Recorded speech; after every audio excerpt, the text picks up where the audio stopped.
For Pacifica Radio, March 23rd, 2023. I'm Scott Horton. This is Antiwar Radio.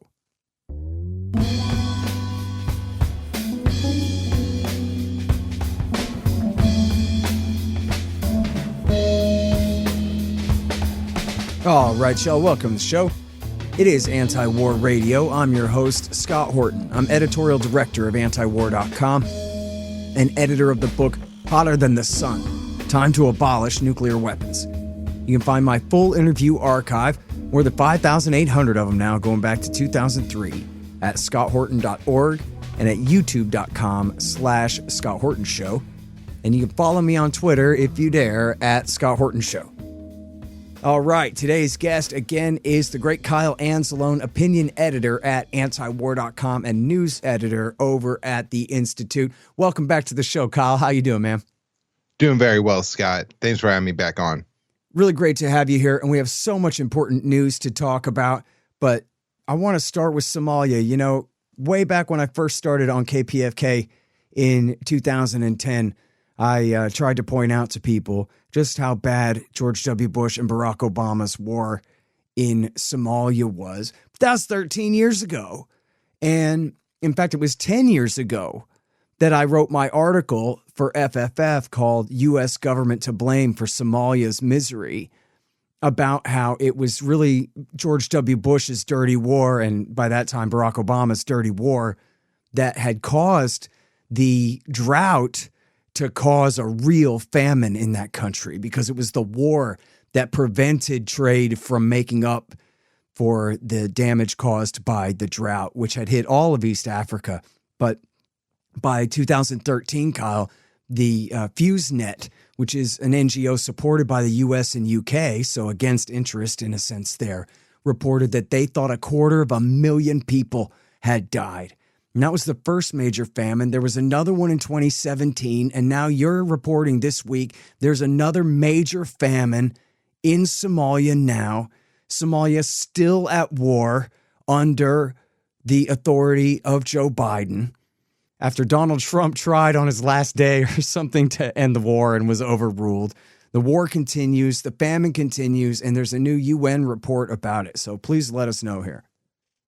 Yeah, Scott, and that article that you wrote for FFF a decade ago is so important, and it's, I think, part of the reason why myself and Dave DeCamp at Antiwar.com spend so much time covering Somalia, because not only do we understand the U.S. role in this war, but you know, it's just I'm not starting from zero, as so many people are when it comes to Somalia as far as their knowledge goes.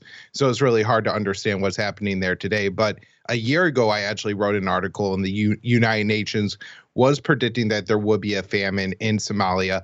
At the end of the time, they said there was well over 1 million people that would experience severe malnutrition in Somalia last year. Now, the actual famine, I guess, label that, you know, however they calculate that, was pushed off. And so they say there's not an official famine, but 43,000 Somalis died last year, and half of those are children under 5 years old. Mm-hmm. And that is died of starvation. Or as results of the famine. You know, I'm sure there's other official, maybe causes of death in some of these cases, but that's the estimate. And then they are saying that in the first half of 2023, it could be over 30,000 additional people starved to death or succumb from the famine drought conditions in Somalia, along with all the instability, of course, caused by Joe Biden ramping up the war in that country. Yeah. This is obvious. We've known this for a full year going on. I'm certain people can find in the Washington Post the search term that you need there is countenance.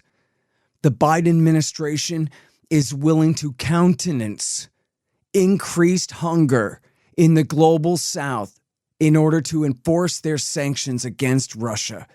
And now there have been deals where I guess the Turks made a deal for the Ukrainians and the Russians to cooperate on exporting some wheat out of there. But obviously the war itself, obviously the Russians have their share of the blame in that. But on top of whatever disruptions were going to happen from these two major wheat producing and exporting nations, you have the United States of America coming in and, through its treasury, doing everything they can to shut down Russian trade, to punish the Russians. And if that means more people go hungry, even starving to death or deprived to death, like in Somalia, the Biden administration is willing to, quote, countenance that, the Post reported a year ago.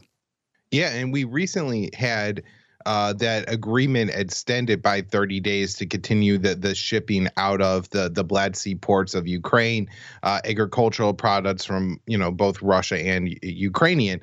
But the Russia really has a problem with how that deal is being implemented.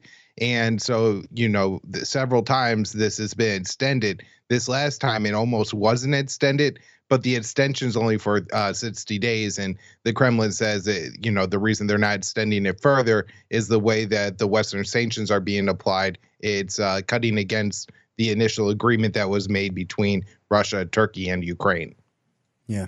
And by the way, so if people want to go and, look up a little bit more of the background of the story of the war in Somalia, if you go to or just type in my name, Scott Horton, and FFF, you'll find that article from 10 years ago. But if you just look at my name, Scott Horton, on Antiwar.com, you'll see just a few articles ago I had reprinted my chapter on Somalia from my book Enough Already there. So it's, 10 or 20,000 words on the subject, the background of all of this. It literally is America's longest foreign war, begun by George W. Bush in December of 2001. He sent the CIA and the Joint Special Operations Command to start backing warlords, killing people before the end of the first year of the terror war there, the first few months of the terror war, before New Year's.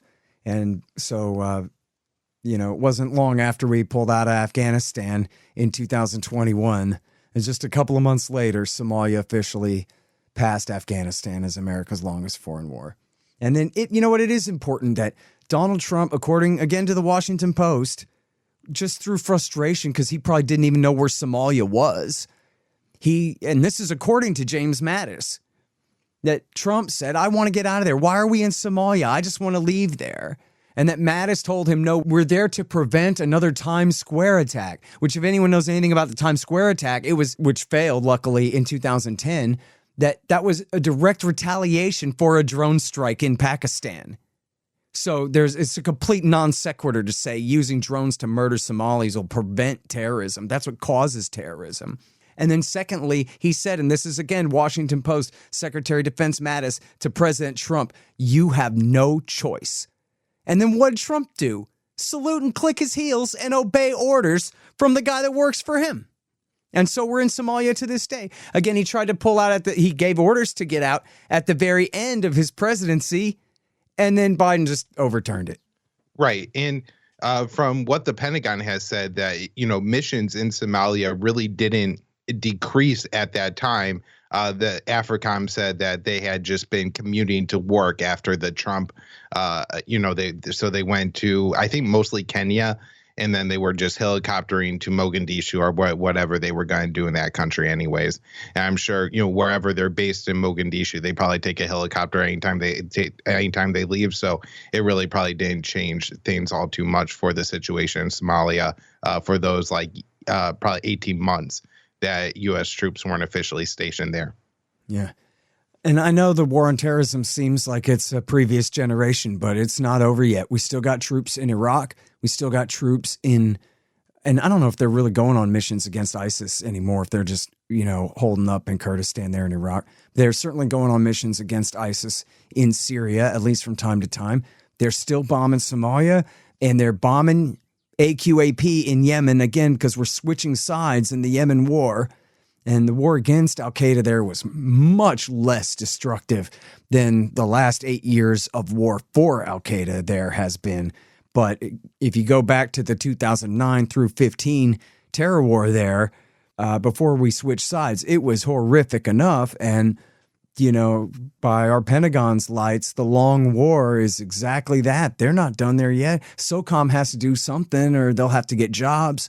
So The war on terrorism, if that means, against sub-state Sunni groups with rifles somewhere in the Middle East, in North Africa, then it's not over yet by a long shot. In fact, the Senate just voted down an attempt by Rand Paul and Bernie Sanders and Elizabeth Warren and others to repeal the AUMF of 2001. And yeah, they got 9 votes for it in the U.S. Senate.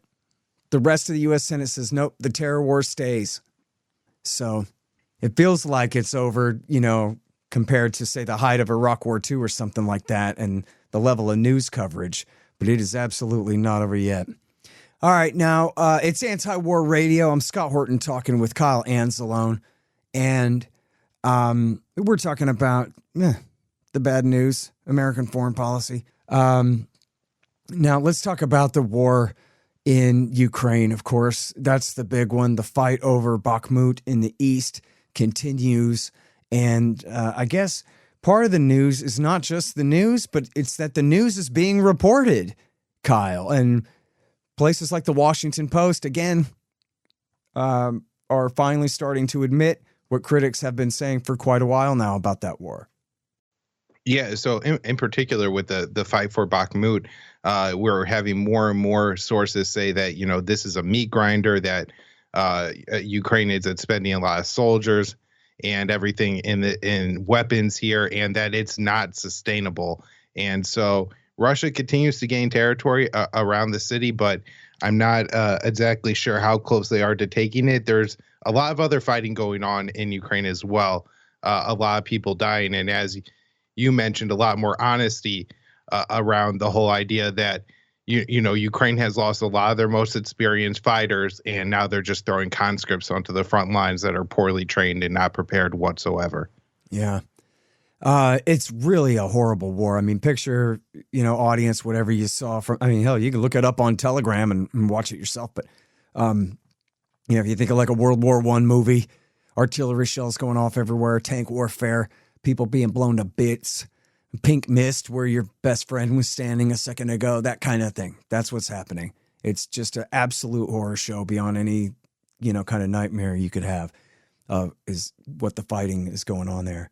And now it's important that there's this piece in Asia Times about Chatham House. That's the Royal Institute for International Affairs, essentially the British version of the Council on Foreign Relations. And they have, what they call Chatham House rules, just like at the CFR, where they have, not secret, but private meetings where everybody's encouraged to say whatever's on your mind, and everybody promises not to rat on you to the newspapers later for having a controversial opinion, something like this.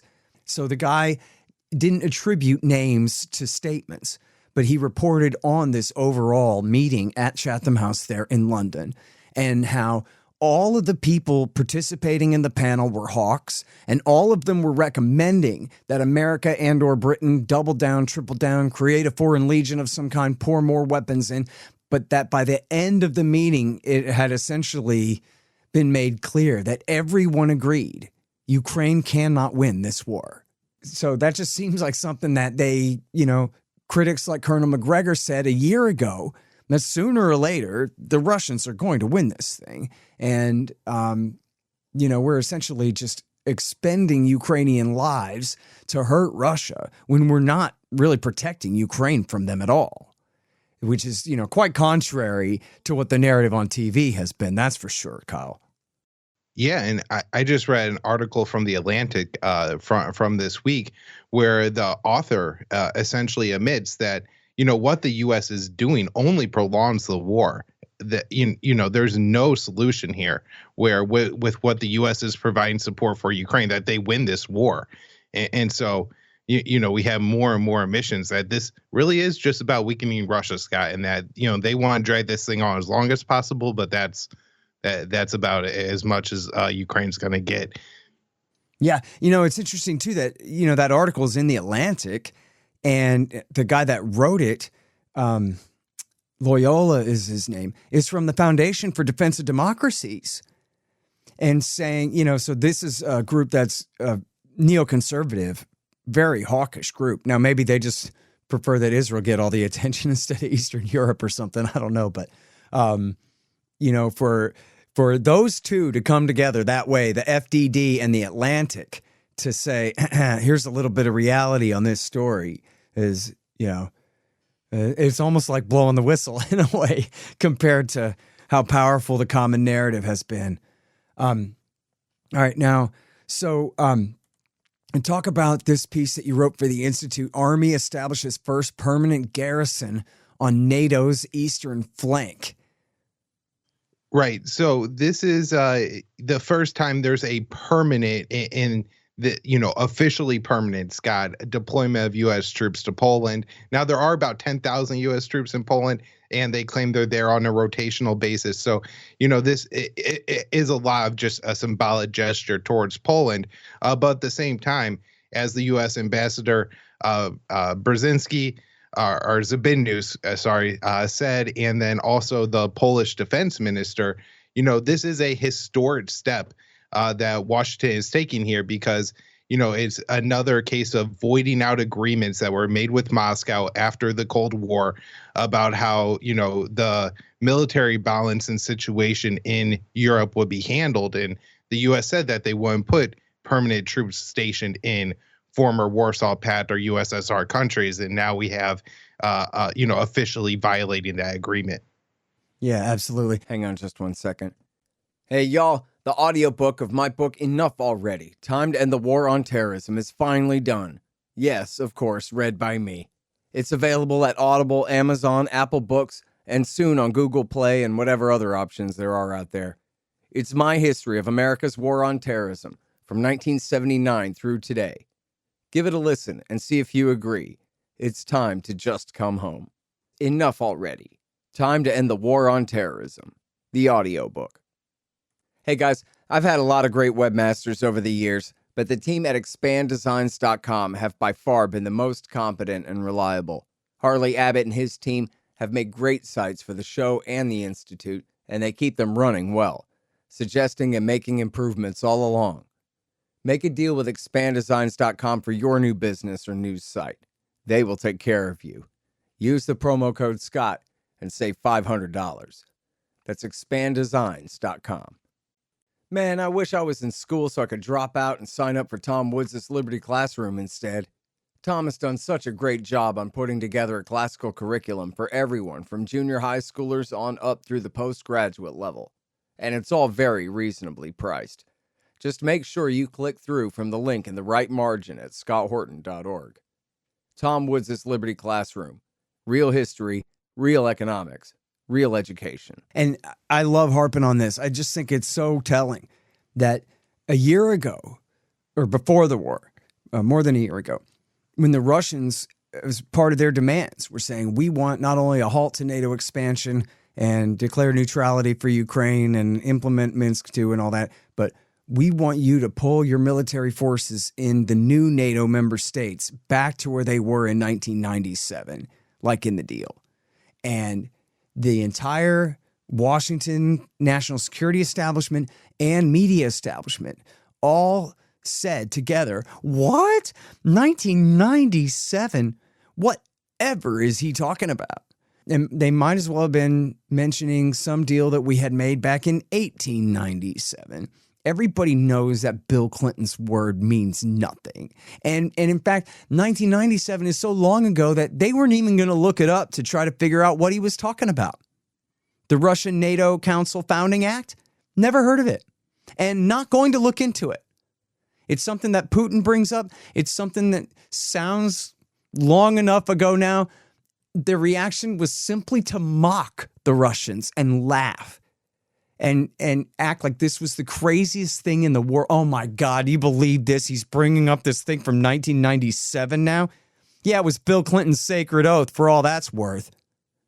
Yeah, and there's a little fact sheet on the NATO website where they claim that, no Western states ever agreed not to expand NATO, and no NATO members ever agreed not to establish permanent bases in, these Eastern flanking countries. But obviously, you could look back, see the documents, and read the documents, and that's just NATO propaganda. But that's essentially how most Western media outlets cover things: is they go on the NATO website, they read the fact sheet, and then that's their basis for the situation.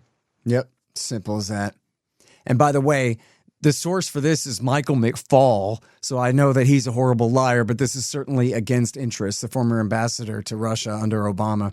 He wrote in his book that Bill Clinton mocked the Russians for trusting him. And the quote is, he says, this is Clinton talking, he says, what the Russians get out of this great deal we're offering them, it doesn't sound like Bill Clinton talking. What the Russians get out of this great deal we're offering them is a chance to sit in the same room with NATO and join us whenever we all agree to something. But they don't have any ability to stop us from doing something that they don't agree with. He's talking about the Russia-NATO Council. They can register their disapproval by walking out of the room.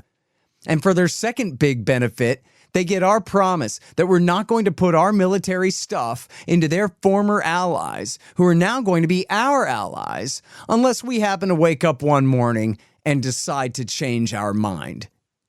That's Bill Clinton. That's the word of the United States of America. Biden comes in and says, I don't even know what you're talking about. See, we woke up one morning and we decided to change our mind. Yeah, and this is a fantastic point that Daniel Larison made time and time again, is anytime the U.S. sanctions a country now, the sanctions they claim are there to persuade the governments to adopt, policies that the U.S. likes, either more democratic or just, supporting the U.S. foreign policy. But anytime you sanction a country and then you take off the sanctions after that government concedes to the U.S. demands, and then you re-sanction or do the regime change anyways, why would anybody make an agreement? And I think we're seeing a lot more of this in the world as the, BRICS, which is, an economic or just a cooperation agreement, the Shanghai Cooperation Organization, other, non-Western based organizations have more and more new members all the time, including countries like Turkey and Brazil and Mexico. Yep. It could get to a point, I don't know exactly what the balance is, where they really just don't need us anymore. I'm like, fine, you want to sanction the whole world into an economic group against you? We can do that. The Americans are, Washington, D.C., they're so myopic, that that's exactly what they'll do. I mean, you can read 10 articles this week saying, oh my God, it's just terrible how close Russia and China are getting right now. Well, how can anyone say that without saying that this is a direct result of the entire failure of the American foreign policy establishment to accomplish their goals? Personally, I don't give a damn, but they're the ones who say it's the worst thing in the world. Well, then isn't this all their fault? Why hasn't Tony Blinken been able to prevent this from happening? Instead, he's made it happen. So who the hell are they to complain? Yeah, absolutely. I mean, for how many years was Ray McGovern screaming to everyone that what the U.S. is doing is pushing Russia and China together, and nobody listened or just mocked him? The Biden administration in 2021 was going to go to Russia and say, now we know you can't have a stronger relationship with China because of all these regional issues that the two of them have, when they've already moved past that years ago. And I think, as far as it goes, we may be at the point where the U.S. sanctions really can't hurt as much anymore. If you look at what's happened with Russia, when the war started, I wrote this article. The Biden administration thought they had an economic nuclear weapon to use against Moscow, and the sanctions have been a complete dud and arguably hurt the Western economies more than they hurt the Russian economy. Yep. I found this old article by the war nerd, John Dolan, and he said that he was talking about, I don't remember the name of it now. I got the quote in the book. He was talking about the Russians just opened up this new pipeline to the east, and that at this point now, if the Europeans, and he wrote this years ago, if the Europeans try to sanction Russia to punish them, they'll simply commit economic suicide and they won't hurt Russia at all because Russia will just ship all their gas east. There are plenty of customers in the east. And just, these guys are so full of themselves. They really don't know. I mean, this guy, Joe Biden, he could probably be the manager of your local grocery store or something like that if he had a good assistant. But for this guy to be making decisions, I mean, here's Joe Biden talking, okay? And then the Russians say to me, you keep expanding NATO, we're going to make friends with China. I almost laughed. I could barely contain myself. And I said, good luck to you guys. If you fail with China, try Iran. Right? Because Joe Biden just knows that he owns China. And China's never going to choose Russia over Joe Biden. Because he says so. That's just not right. He actually doesn't know anything. He's actually just some idiot. Yeah. And look, there may be some real corruption between the Biden family and elements within China, but I do worry that the Republicans are going to push really hard on this issue. And we're going to see a kind of a Trump-like reaction to Russiagate, where Biden comes even more hawkish on China to prove that he's not owned by China, as the Republicans say. Yep. Yeah, we've seen that kind of dynamic before. And it has come out in the past week. I guess the Republican committee got their hands on some documents and proved that this Chinese company had paid the Biden family. But I think people really should hold their horses and, you know, for all the public corruption case there, fine. But people should not presume that that means that Chinese intelligence or the People's Liberation Army or this or that have compromised the Bidens and this government's foreign policy at all. Because as the guys at Antiwar.com, you and Connor and Dave do the best job of keeping track of anybody in the world, Biden has a more hawkish foreign policy toward China even than Donald Trump. And even worse than Barack Obama, who he and Hillary Clinton, his Secretary of State, had coined the age of pivot back 12 years ago. Yeah, no, Biden has completely abandoned the one China policy. We now even have the Director of National Intelligence, Avril Haines, coming out and saying that, the U.S. would defend Taiwan if it was attacked by China. So, we've completely abandoned that. And look, it's really interesting, Scott, because you have like the same group of people who say Biden's incompetent, Biden's not running the government, also saying that Biden is taking this money from China and directing the U.S. government to be pro-China. Those two things really don't balance because, if Antony Blinken's in charge or Sullivan or Nuland or somebody like that, then, why do they care who gave the Biden family bribes? Yeah.